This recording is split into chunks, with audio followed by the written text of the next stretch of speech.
இதோ பார், வாழ்வையும் நன்மையையும் சாவையும் தீமையும் உன் கண்முன்பாக வைத்திருக்கிறேன்.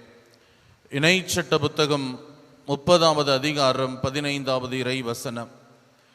இறையேசுவில் பிரியமான சகோதர சகோதரிகளே, இறைவனின் படைப்பிலே மனிதர்களின் வரிசையை பார்க்கிற பொழுது அற்புதமாகவும் இருக்கிறது, சில நேரங்களிலே அழிவுக்குரியதாகவும் ஆபத்திற்குரியதாகவும் இருக்கிறது.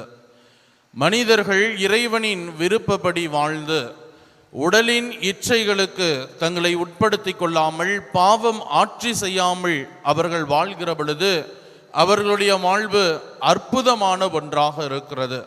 இன்றைய நாளின் முதல் வாசகத்திலே புனித பவுலடியார் ரோமையருக்கு எழுதப்பட்ட திருமுகத்திலே வாசிக்கிறதை போல நம்முடைய உடல் உறுப்புகளை இச்சைகளுக்குள்ளாக்கி பாவத்திற்கு உட்பட்டு வாழ்கிற பொழுது நம்முடைய உடலானது ஆபத்திற்குரிய ஒன்றாக மாறிவிடுகிறது. இதைதான் பவுலடியார் மிக அழகாக சொல்லுகிறார். உடலின் இச்சைகளுக்கு உங்களை கீழ்ப்படிய செய்யும் பாவம் சாவுக்குரிய உங்கள் உடலின் மீது ஆட்சி செலுத்த விடாதீர்கள். நீங்களோ உங்கள் உறுப்புகளை தீவினையின் கருவிகளாக பாவத்திற்கு ஒப்புவிக்காதீர்கள். மாறாக இறந்தும் வாழ்வோராய் உங்களை கடவுளிடம் ஒப்படையுங்கள் என்று பவுலடியார் தன்னுடைய கடிதத்திலே குறிப்பிடுவது போல, ஒவ்வொருவருடைய உள்ளமும் உடலும் தூய ஆவியானவர் தங்குகிற ஆலயங்களாக இருக்கிறது. இந்த ஆலயங்களை உடலின் இச்சைகளை கொண்டு பாவத்தை ஆட்சி செலுத்தாமல் இருக்க நாம் ஒவ்வொருவருமே வாழ அழைக்கப்படுகிறோம். 1940ஆம் ஆண்டு வெளிநாட்டு பத்திரிகையாளர் ஒருவர் காந்தி இடத்திலே ஒரு பேட்டி காண வருகிறார். அப்பொழுது காந்தியை பார்த்து அந்த பேட்டியாளர் கேட்கிறார், காடுகளிலே விலங்குகளின் எண்ணிக்கை குறைந்து கொண்டே வருகிறதே, அதை பற்றிய உங்கள் கருத்து என்ன என்று கேட்டபோது காந்தி பதில் சொன்னாராம், காடுகளில் விலங்குகளின் எண்ணிக்கை குறைந்தால் என்ன, நாட்டிலே விலங்குகளின் எண்ணிக்கை அதிகமாகி சென்று கொண்டிருக்கிறதே என்று சொன்னாராம்.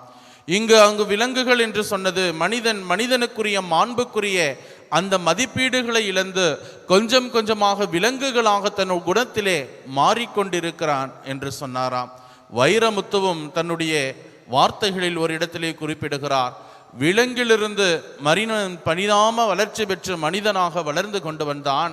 இந்த நாட்களிலே மனிதர்கள் எல்லாம் மீண்டுமாய் விலங்கினத்தை நோக்கி தங்களுடைய குணங்களிலே பயணித்து கொண்டு இருக்கிறார்களே, இவர்களை நான் என்ன சொல்வேன் என்று சொன்னாராம். இறையேசுவில் பிரியமான சகோதர சகோதரிகளே, மனித குலத்திற்கு இறைவன் கொடுத்திருக்கிற அளப்பெரிய கொடைகளில் ஒன்று சுதந்திரம். அதை தான் சொன்னேன். இணைச்சட்ட புத்தகம் 15வது அதிகாரம் 30வது இறை வசனத்திலே சொன்னேன், வாழ்வையும் நன்மையையும் சாவையும் தீமையையும் உன் கண்முன்பாக வைத்திருக்கிறேன், உனக்கு எது வேண்டுமோ அதை நீ தேர்வு செய். நம்முடைய வாழ்விலும் கூட பாவம் புனிதம் என்றும் வாழ்விற்கான வழி அழிவிற்கான வழி என்று 2 வழிகள் என்பது முன்பாக கொடுக்கப்பட்டிருக்கிறது. நாம் எதை தேர்வு செய்பவர்களாக வாழ போகிறோம், எதை தேர்வு செய்து வாழ்ந்து கொண்டிருக்கிறோம் என்பதுதான் மிக இன்றியமையாத ஒன்றாக இருக்கிறது. நமது உடலை ஊனியல்பின் இச்சைகளுக்குரிய அந்த வழிகளை தேர்வு செய்து பாவத்தை நம்மில் ஆட்சி செலுத்த சென்றோம் என்றால் நாம் விலங்கினத்தை நோக்கி பயணித்து கொண்டிருக்கிறோம் என்ற அர்த்தம். அதே நம்முடைய உடலை இறந்தும் வாழ்வோராய் கடவுள் இருக்கிற கடவுள் இடத்திலே நம்மை ஒப்படைக்கிற பொழுது நாம் மனிதர்களாய் கடவுளின் பிள்ளைகளாய் தொடர்ந்து பயணித்து கொண்டிருக்கிறோம் என்ற அர்த்தம்.